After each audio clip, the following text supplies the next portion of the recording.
Hi everybody. Looks like we're ramping up here, spinning up. I'm not sure if I'm actually live. Ooh, looks like I'm live now. Hi everybody. Greg DAmico here. I have a company called Efficience.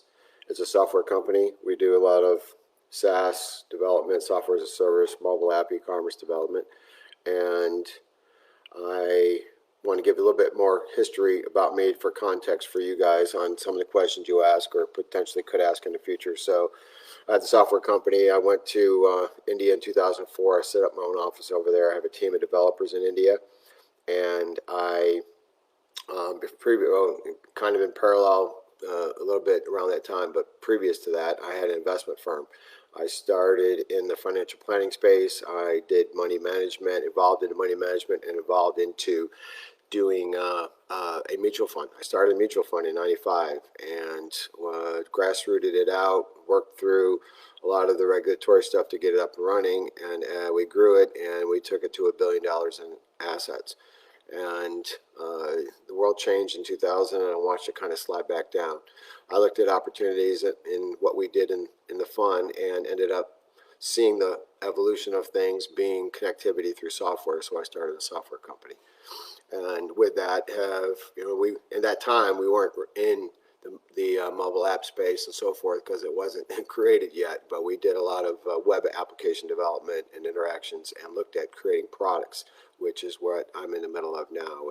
Is doing more of a product-based world. So anyway, coming to you from my home in Knoxville, Tennessee. I don't think I've filmed from that before. So here in Knoxville, and um, I have been typically in my Fort Lauderdale office, which I spend a lot of time at, but here in Knoxville, and I'm excited to be with you guys, back with you guys again. So what I have done previously is I worked on giving you some feedback on thinking of experiences that I've had that's helped me in the business world, either education I've been exposed to, people I've been exposed to, and so forth, that has led to areas of my success that I think could be advance your thinking, your opportunities for engaging business, and so on and so forth. So previously I did a couple things in the area of BHAGs, big, hairy, audacious goals, and the flywheel concept, which comes from the Good to Great book by Jim Collins. So today I'm going to do something different that's very, what I feel is foundational and paramount to success and achieving uh, business growth and opportunities that are challenging. When you're out there and you're looking in a world of business, you run into a lot of the roadblocks, a lot of areas, and having the right mindset is important. So what I want to talk to you today is about the idea of your outer world is created by your inner world. Okay? So when I say that, what I'm saying is that your thinking is what leads to the world around you. Okay? A lot of people think that the world is happening to them, but the world is happening and being created by the thoughts that you have, the thinking you are putting out, the vibration that you are putting out. So look at life as, if you don't like what's happening to you, I guess, in the life that you're having, and you look at it in that sense, then it's coming from your world of thoughts and where you are in a particular level of vibration. So if you don't like that world, then check your thinking. Okay, it's really comes down to that, and what your thoughts are going to lead to the world you're in. So there's really two types of areas of consciousness or thinking that I like to refer to, and that's a scarcity mindset, or it could be classified as poverty consciousness, or an abundance mindset, or wealth consciousness. Okay, so in looking at those two things, you have in scarcity. Let's get into that first, because in scarcity, most people are focused on a lack of money. And when you focus on a lack of money, we always want more money to buy the things we want to buy. We want to do more. We want to have nicer vacations. We want to have bigger houses, and so on and so forth. And with that, we tend to have thinking around lack of, and it's not enough, and we don't get what we want, or we're not getting what we want. We're not achieving the things that we want to achieve. And that thinking about I'm not good enough or I'm not worthy and so forth leads to a vibrational level that doesn't attract into your world the things that you really want. So I grew up with scarcity mindset. I've become relatively successful, okay, in the sense of the way some people look at the world. I actually built a house here 20 years ago, and I have a basketball court in my basement, if you can see that behind me. And I was able to do that with drive and tenacity to go after what I wanted.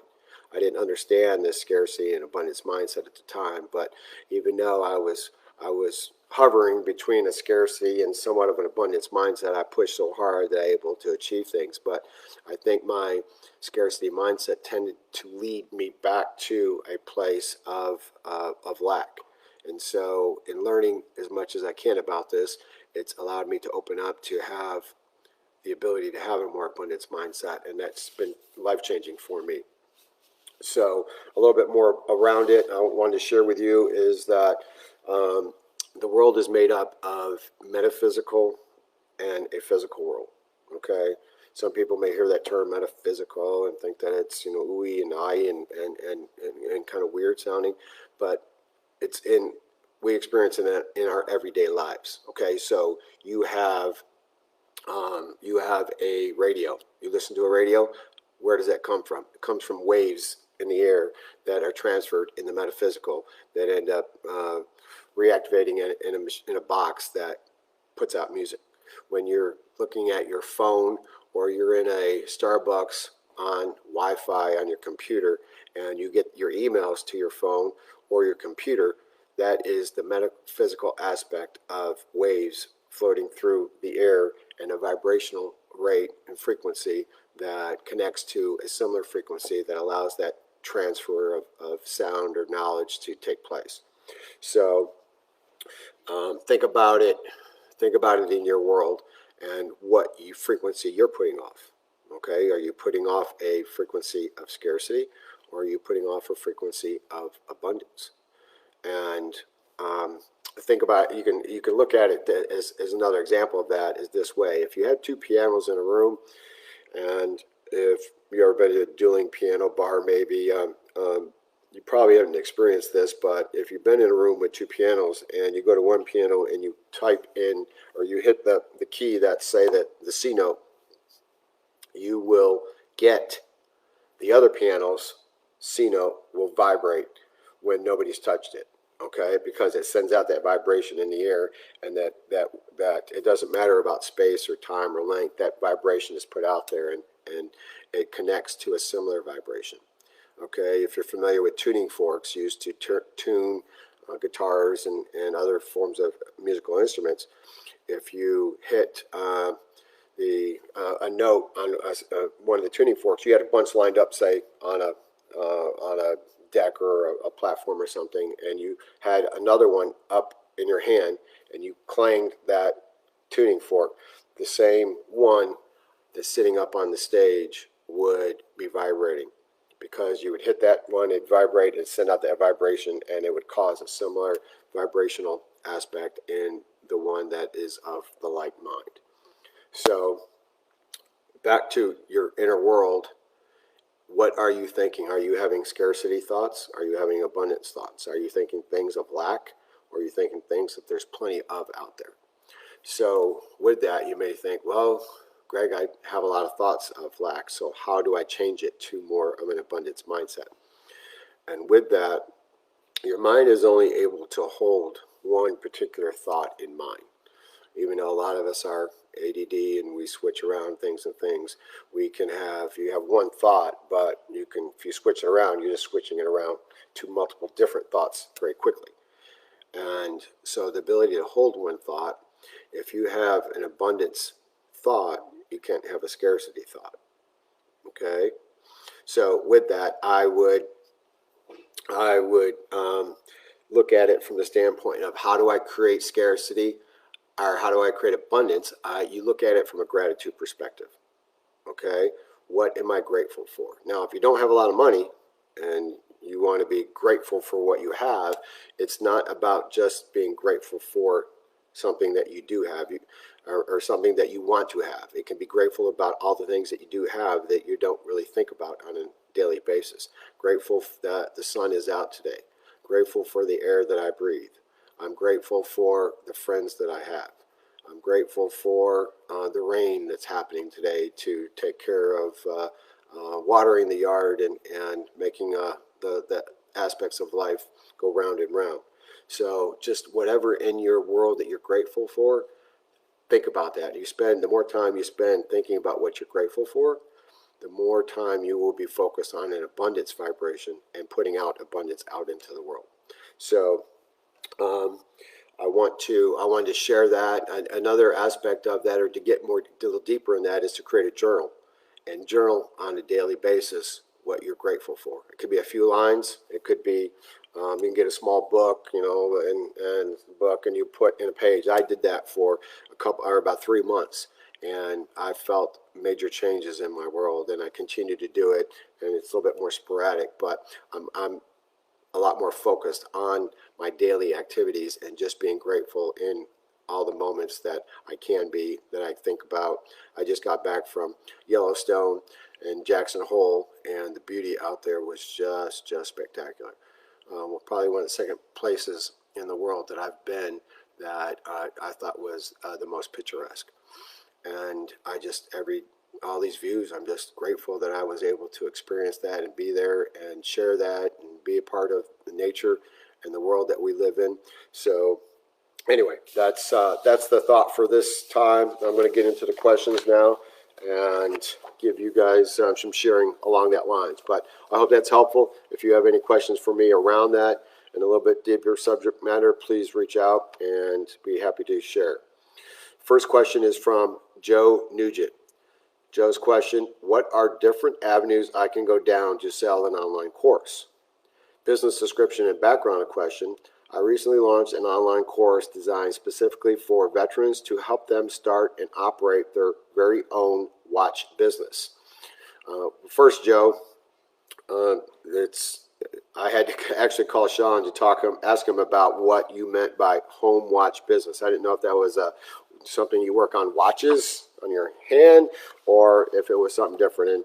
And Sean explained to me that what you're doing is people are looking to have an opportunity to watch a place. Say, like you got a place in Florida, like I do, and I'm not there some of the time, that we need people to come in and check on it and make sure it's either maintained or looked after in some capacity. So very interesting business. I see the need for it. So hopefully that you can have some opportunities to move forward with that. So another thing that Sean also stressed is that to do your elevator speech in the format of how you present your question and background. So what I would say to that is selling an online course. What I do is called SaaS, software as a service, and service there is that key word. Because when you're selling software, you're selling some type of service out there. An example of a software of a service would be something like a project management software. Basecamp is a huge worldwide software system that is, you pay so much per month, $30, $50, depending on the level of requirements that you're going to get, and you have access to this system. You can put in a team of people and they can all interact.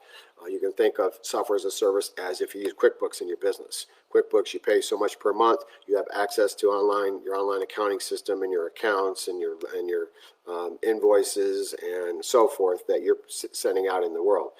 Xero, another accounting system, is becoming very popular, and one I use because I feel it's better.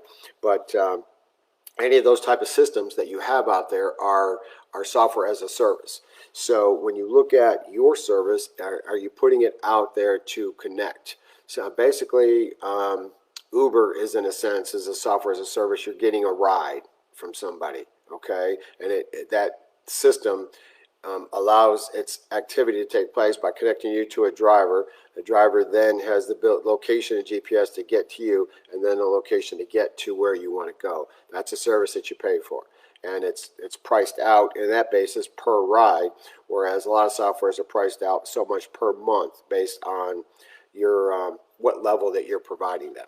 Okay, and I'm a big fan of this because I'm building SaaS applications for myself and for partners of mine, and in that sense, it's very beneficial. So that's one way to look at it from a SaaS as a service. So what type of service you're providing, how can you provide that, how can you charge for that, and looking at those factors. The other form of online software is membership. Okay, membership is growing significantly and more recently, and it's a lot of people that have something that they offer to the world that they feel is unique and valuable that they want to be able to share. So if I'm a yoga instructor and I have what I feel is maybe a little bit more unique approach to yoga, I can put it out there in the form of membership and have people pay me $10 a month that they can get access to my yoga lessons, either live or recorded or however I want to set that up. You can do this for workouts. Okay, people are putting their workouts out there and sharing it with other people, and they would charge so much per month. You can do it for gardening. You can do it for a book club. You can do it for all kinds of things. You can have membership into anything. In fact, the most odd and unique and thing, you can actually do a membership, and people are actually making money with something like that online. There is, and that membership format could be an attractive way to look at this, Joe. And so one of the gurus out there in the membership space is Stu McLaren, McLaren. And Stu has he's a membership expert and a tribe expert where he helps to bring a tribe together. And with that tribe that you have connectivity to, then you would offer out some type of membership service to that tribe. And he is, I followed him and looked at his stuff because I'm putting together a membership program myself. And I think that you can get a lot of value out of working with Stu. So those are basically some of the options you have. You can go into breaking it down into a lot of ways. I would need a little bit more information from you. But what you're doing sounds like it has a marketplace for it. And with that, to be able to utilize a software as a service or a software in a form of membership as an opportunity. Next question. Okay, Christopher Joseph submitted the question. Question is a relationship question. How do I balance school and work on developing my business and having a relationship? Business description and background. I am in school full-time and working on starting my business and wondering what I can do to have balance in a relationship at the same time. Should I stop the relationship and focus on me, or is there a way to do it all? Okay, well, first of all, Christopher, I am not a psychologist, a sociologist, or some type of human behavior expert, but I do have experience in this world because I juggled things in the beginning. Back in that beginning of when I was talking before about my investment world, I started out in financial planning and I was going to college. I actually realized that if I worked part-time or worked full-time, went to school part-time, I could finish up at the University of Tennessee in Knoxville and pay in-state tuition. Coming from Rochester, New York, it was very expensive, or the out-of-state cost was a lot more for me. And so as some of my grants and student loans ran out, I switched over. And in doing so, I was going to school, okay? I was working full-time. And on top of that, I got married and pregnant very quickly, and in that, I was balancing out family life, school life, and work life, and it was very challenging, to say the least. So I understand what you're talking about. How do you do it? How do you have a relationship in this world? And relationships are not easy. When you add and compound things like that on top of them, it can make them pretty stressful. So here are some of my thoughts. I would make sure that I have time for yourself, okay? Sounds kind of funny, right? Like if you're going to have a better relationship, why do I think about myself? Well, if you are not right in your mind and your energy levels and in your world of how you're operating and able to focus, it's not, everything else is going to fall apart. So I would be looking at time for workouts, okay, making sure you get a little bit of time in every day for, or some type of schedule. Don't have to be every day, but definitely a 3 or so times a week, along with having some time to be at peace. And with that peace, it could mean for you, it could be prayer, it could be meditation, it could be a combination, which ultimately I think is the world. A lot of people look at this dichotomy of prayer and meditation as two opposing sides, that you do one or the other. Well, if I asked you the question, do you learn from talking, or do you learn from listening? Or if you're having a conversation, is it just best to listen, or is it just best to talk? Well, I read something years ago that was very, I guess, wowed me, in the sense of, when I read it, it was so simple and easy. And what it said was, prayer is talking to God or the universe, whatever you prefer, and meditation is listening to God or the universe. So I would spend time with both, so that you have that balance. And there, if we're talking about balance, you have to have the balance of putting it out there. But if you're always talking, do you learn anything? Listening is the ability to receive. So if you're asking the universe for something, you have to take the time to listen for it, listen for the answers. And that's what that is. And meditation is as simple as doing some breathing exercises, breathing in to 6 to a count, whether it's 5, 10, 6, 8, whatever works for your lung capacity. Breathe in, hold it to the same count, and exhale to the same count in your mind. So you're breathing in, holding it as you're counting 1, 2, 3, 4, 5, holding 1, 2, 3, 4, 5, exhaling, and doing that for like 5 or 6 times and just being peaceful. If you start there, that's the way I started 20 years ago, and it was life-changing for me. Okay, so when you can be present and focus on a situation, that's going to be very helpful for you. So present in your relationship, present in your work, present in your school. Okay, trying to switch, and like I was talking about previously about moving yourself around, it's a problem. So getting rid of distractions while you are in one area and preventing the other areas to distract you is going to allow you to get more done, and you're going to feel more at peace because you have time to do more things. We all have the same 24 hours to live and work, but in the sense of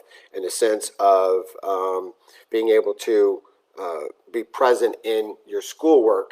If you're focused and working in your schoolwork, you're going to have the ability to get more done and be more involved, as long as you stay conscious. If your phone's going off all the time, your emails are going off, you got people around you talking to you and distracting you, you're not going to be very productive in that work environment. Okay, so the other thing I would say about relationships that are key, especially from one guy to another, is that in your relationship, what I've read in books and have talked to relationship experts about is that us men in general, we like to solve problems. And so when we're in a relationship, we tend to be the ones that, when we are hearing our partner, spouse, whatever, talk about their problems, we start engaging them and trying to solve them. If we just listen to them, allow them to be heard. Most important need people have in communication is the ability to be heard. And if they are heard, you have a connection, a higher level of connection, a higher level of trust. And that's powerful. Okay, that's where you can help in a relationship to feel like you're having more of a connection, more time together in a way that is more productive, when you are allowing for trying not to solve problems and trying to allow your partner that feel that they are being heard.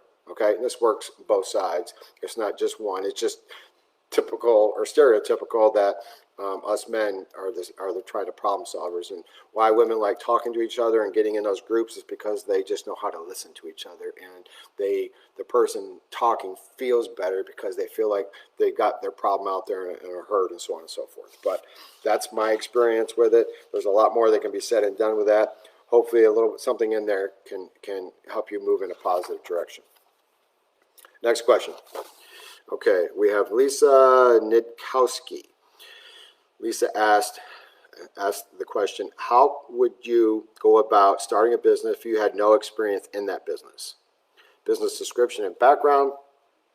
I know I have the traits of an entrepreneur, but I am wondering how to get the knowledge and skills needed to start my new business that I don't have any experience with in this business.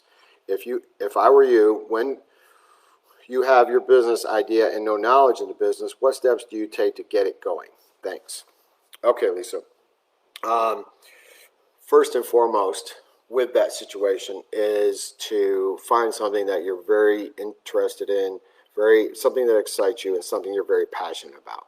Okay, if you're not interested and passionate about something, it's going to be very hard for you to deal with the challenges that come with running a business, because there's always challenges, there's always roadblocks, there's always things that are put in front of you that you have to work on to get around, under, over, through, whatever it may be. Okay, so business is not easy, and in that regard, if you got to have some type of passion and excitement about something, and when you have more passion about it, you'll get in more of a flow state. Okay, flow will allow you to zip along and learn and read and grow within what you're doing, or doing the work within what you're doing, and just feel like time just goes by so fast when you get in that flow state, and you accomplish so much more because you're really juiced and energized by it, and you wake up excited about wanting to be in this. So that's, I think, would be the first requirement. Next would be we're living in a world right now, okay, that is a gift for all of us, because it's the easiest time in our world history to be going into business. Easiest in the sense of, if you need information, you have the ability to type in a phrase into a search engine like Google, and you can come across any type of knowledge that you need. You also have this other tool called YouTube, which will teach you anything that you want to learn how to do. From being a mechanic, being a gardener, to learning how to work on a database, to learn how to program. It's just whatever you want, it's there for the learning. And so, first of all, starting that business in the mindset of what it is that I'm excited, I'm interested about, and then next would be to do that research and figure out that areas that you can add value to the world. Remember, as I was talking previously about that aspects of poverty consciousness and abundance consciousness and so forth, and about money and people's scarcity with money, they don't feel like they have enough. Well, money comes to us in the form of an exchange of value. Okay, when you can create something of value in the world, people will spend money on it, and you will have the makings of a business opportunity. Now, if you manage and run that business appropriately, you can have the makings of a very successful business. But the first starts with the exchange of value.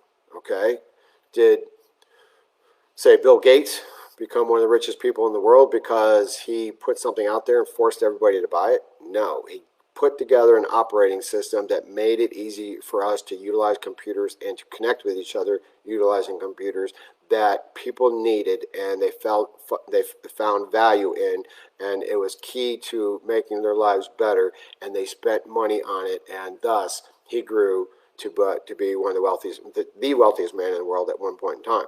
Now, look at Jeff Bezos, who is the wealthiest man in the world, and what did he do? He created an online book selling system that evolved into selling everything and creating these mega warehouses of distribution, so you could get that in a day or less in most areas.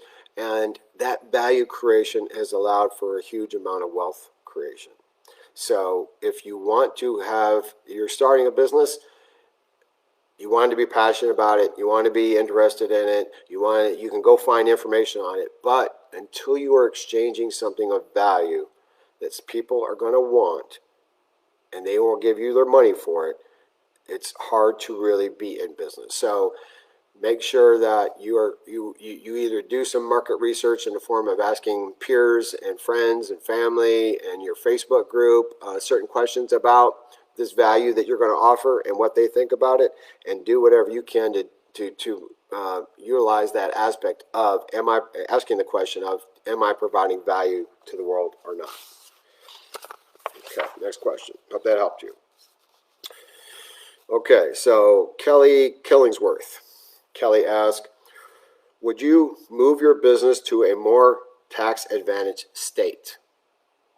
And the business description and background: I own a construction company and am moving towards heavy equipment operations. California is not getting any better.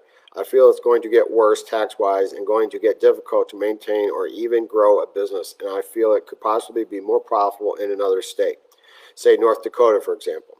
I don't want to buy expensive equipment to then make decent money only to give 54% of my earnings back to California. Business-wise, we grow into seven figures. Business-wise, to grow into seven figures, California doesn't seem a safe place to do so. Please, mentors, share some guidance on this subject. Okay, Kelly, well, I've done a lot of thinking around this from one an investment aspect and also from a life perspective, because I grew up in New York State. So I grew up in New York up until I went to college, and I left to come to Tennessee, where I am now, and also I have a home in Fort Lauderdale. And with that, I have been around the world, and I've been to visit friends in other states, my entrepreneurial friends more specifically. And what I found is that doing business in certain places like California that is tax heavy and regulatory heavy is very difficult. Okay? Think about this. Capital flows to the area that it's most advantageously treated. Okay? And that is happening in the world with America, because it did so well of creating freedoms and the opportunity for trade and commerce and business. Money flowed to America from other places, along with within America, to make the wealth creation capabilities that we have had as a country. So I would be thinking about this from that standpoint. One of my entrepreneurial friends has like an $80 million business in California. It's a painting business. They set up people to do painting and college kids come in and build their own business and then go out and do painting for houses, and then they have a commercial painting division. And in regards to that, they were hit with like a $200,000 fine by the EPA because of some way they did something with the paint. And it just was more of a regulatory slap, and the government exercising its power to control people and to not allow the expression of things to happen. What they did, from what I recall, was not like illegal or anything, but they just had some rules. They said that this isn't the way you should do it, and because of that, we're going to fine you.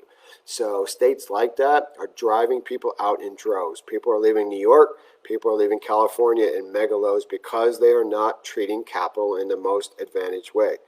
And what's going to happen if you stay in California is that as the wealthier people and businesses that have the capability to move out, there's going to be less tax revenue to cover all the additional burdens that the state has placed on them, and then we'll turn around and allow for taxes on another class of lower income range of people that are going to have to bear that burden. And it just seems to be getting worse as opposed to better. They don't seem to see the area. In fact, last week or 2 weeks ago, I got a Wall Street Journal email that said 160 businesses sent a letter to the Mayor de Blasio in New York City saying that your policies are wiping out our clients and our base, and we would like you to help to change the approach that you're taking so that we're not driving and destroying our businesses here. I mean, it said it in such blunt terms, but in the polite, respectable letter writing to a politician, that's what they were asking. And these were major, like Citibank and JP Morgan and just on, just the major players in their worlds, respective worlds, whether it be banking and other type of manufacturing companies and so forth. So I would say that if you really want to grow a business and do so with less regulatory problems and less tax problems, because they will take a lot more of your wealth, and I don't see a lot of advantages for the taking. And I can give you a lot more stories around this and examples of it, but I feel as that opportunity, go out to what are the opportunities to move to other places. So whether it be a tax-free state like Tennessee or Florida state income tax-free state like those. So considering options like that, I think North Dakota, South Dakota is the same. I don't remember them specifically. So let's see. Next question is Lisa Nikowski, and Lisa asked, how can I sell more copies of my book? Business subscription. I self-published my first book this year on May 1st, 2020. When it first came out, there was a lot of excitement and momentum, and the sales were coming in, and it was doing great. I did what I knew how to promote my book on social media, but not being too savvy with marketing it soon fizzled out. Although I still am getting a few sales here and there, I wish I knew how to get the word about my book out there. One of the problems may be that it is a very niche subject, which I honestly thought would be a good thing. It's called So You Want to Be a Dental Hygienist, the Good, the Bad, and the Ugly. It's an unconventional written book with a fun, indirect approach that gives a good look into the profession of those interested in pursuing the field before investing the time and money into schooling or hygiene, whether it is for you or not. So the question goes on, or the background goes on quite a bit more, but I'll stop there and get into some feedback on it. So I don't have experience with putting a book out. I've thought about writing a book many times, and I have not done so. I still may at some point, but then again, I want to do something that is unique and different, and not just my story or how to be better at business. There's so much of that out there that it's just writing it from my own ego perspective. And so I could have at one point, when I started the mutual fund, I started it at a grassroots approach, and I could have wrote a book at the time that was how do you start your own mutual fund with very little money, or how do you start a mutual fund using a grassroots approach. And I'd never worked on Wall Street and was able to get a fund off the ground and have success with it, and ended up becoming the #1 growth and income fund in the country for 3 and 5 years. And we had some great success with it. And I could have written a book telling other people how I did that. That would have added value, but that time has come and gone. So anyway, I want to write a book, and I feel for where you're at. But a little bit of value I think I can add for you is one of the mentors, Peter Kazauti, I think you say his name. Actually, I've met Peter before. He has just launched a book, and he has done a lot to promote it and get it out there and so forth. And talking to some of the other people in AO, they've shared some things that he's done to get a book successfully out there. And I would definitely propose this question to him and get his feedback. There's advantages to the world we're living in, like I was saying in the previous questions. You're living in a time like no other where we can target around the world the particular people that want the value that we are creating. Okay, so you're creating value here, Lisa, in this world, and you got some good sales because you were hitting on a very small niche, which it is great. When you said I thought it was great, well, it is great to be in the riches are in the niches. Okay, and when you think about the world, what you're doing is creating a niche for that world.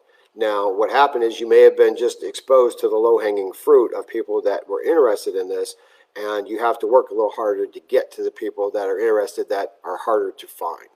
And that can be done by some more specific social media targeting and working with somebody that can help you with the idea of putting out content that would attract people to this offering you have, which would thus lead them to a book. So you got to put them in a funnel. Okay, you start out with putting something out there, whether it's just knowledge and content, little pieces of it that would lead and target to go after those people on Facebook that would have an interest in dental work and so on and so forth. And with that would allow people to be exposed to it, that would be of the appropriate mindset or vibrating at the right level, however you want to look at it, and allow your book to increase sales opportunities. Okay, you said something going on there about writing other books and so forth, and I think that's great. If you have knowledge and content about adding, helping people with a respective area that you can share and add value to them, then you can make money doing it.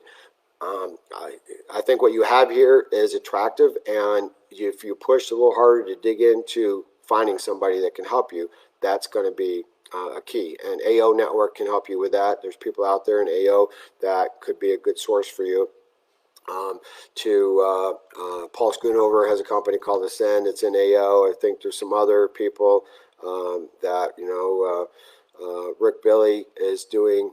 He does a lot of video work for Sean, but he creates video for social media stuff and other approaches. So there's different things you can do to get exposure to the clientele you want. It's got to be managed and worked appropriately. So anyway, next question.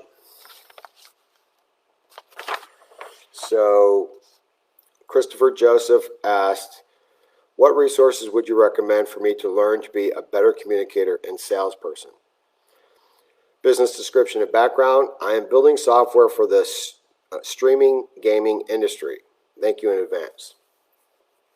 Well, interesting on the streaming gaming. I'd like to know more about what you're doing there, Christopher. So anyway, if you can shoot me a message and tell me about that, I'd be intrigued to hear your story in that area. So first thing I'm going to say about this is when it comes to selling, that is to be that what person in this industry, in the selling industry, that I admire and have read quite a few books on and actually met years back, what is Chet Holmes. Chet Holmes wrote a book called The Ultimate Sales Machine. It was #1 bestseller in all the categories, basically, and was on the list for multiple years, and it was a great, great book. It is a great, great book. So one of the things that Chet said when I heard him speak in person was that, and I think it's in his book, was the #1 trait for the best people that sell is empathy. Wouldn't thought that, right? So what is it that when you are putting out empathy, you connect with people in a way that makes them like you and helps them to see your perspective and what you're offering just by being empathetic to their needs and concerns and understanding what value they're looking for. Okay, so anytime you can do that, you're going to have the ability to connect better. So some people may say, okay, well, how do I create empathy, or how do I act in a more empathetic way? And interestingly enough, something that goes to what I'm doing is I'm working with a gentleman called Eric Maddox. Eric was the guy who caught Saddam Hussein. He was the interrogator with the military who caught Saddam Hussein, and he did so with empathetic listening. And when I heard him speak, I was so intrigued with his message that I searched him out to get more time with him and have discussions with him, and then bring him into our local entrepreneurial chapter to speak here in Knoxville. And as I spent more time and connected with him, I just had this epiphany about what he was doing and how he did it, if it could be shown, because I watched him do it, and if it could be shown on video, then we could actually use it to teach people how to be a better empathetic listener. If he was able to take an enemy, people who thought he was the enemy, and get them to open up and listen without any waterboarding, without any harsh techniques, you sat down and listened to them. And as I was saying before, the biggest needs in communication is the ability to feel heard. And when he allowed those people to feel heard and approach it in an empathetic way, he got them to talk. And one person after another led to the capture of Saddam Hussein. The one person who knew where Saddam was, the one bodyguard that he trusted enough to tell where he was, actually broke and shared with Eric and his team, and who ended up going after Saddam and capturing him. So we are building that program right now, and we'll be out there in a month. But watching the videos on how to do empathetic listening and what he's talking about and how to engage and make those steps is the way to connect with people. And I'm in the middle of learning it myself. So there's ways to learn empathy, as opposed to just saying, well, you got to be more empathetic. And if somebody said that to me, I'd be like, oh, what's empathy? What's empathy? How is it? What's it look like when you are empathetic? Well, I couldn't really describe that. as somebody asked me. And there's, some nuances that you can understand. You got to like be interested. You got to like feel for where they're feeling, or try to come from, look at it, the world from their perspective, or come of the basic things. But how to do so is what we are creating in this course called the Maddox Principle. And it'll be out in the near future. I'll let you guys know about it. But to really zero in on this is that selling is a book, Ultimate Sales Machine. I would highly recommend to be able to look at the world of selling your product. And if it's a software system, I'd also look at Dan Martell. Dan is a guru in the SaaS, software as a service space. I would talk to him. I would look at his material. He's got a lot of free material out there online that you can get exposed to. I was saying before, YouTube. YouTube is one of your best friends. And he's got all kinds of YouTube videos out talking about how to grow software as a service business and so forth, if that's appropriate to what you're doing in streaming and gaming. So anyway, that is the questions for now. All the questions I have today. And I hope that you all got some value out of this sharing and the experiences that I've had in my life, and can help you grow and learn. And again, I'll close out by saying that the opportunity to be in a program like AO is powerful. Okay, EO, the Entrepreneurs Organization, I joined in '99 and have been a member ever since. And with that, I've engaged in amazing people, growing very unique, different, exciting businesses, doing well for themselves, being free, living life big, and just being around people like this. It allows you to engage in a peer group that can help you to think and vibrate at the higher level, at levels that will get you to higher levels. Okay, so utilize AO as much as possible. Take advantage of the mentors you have and those that are sharing, and utilize it to learn and grow and to be better. So with that, Greg DAmico signing off till next time. Take care, everybody. Have a great month.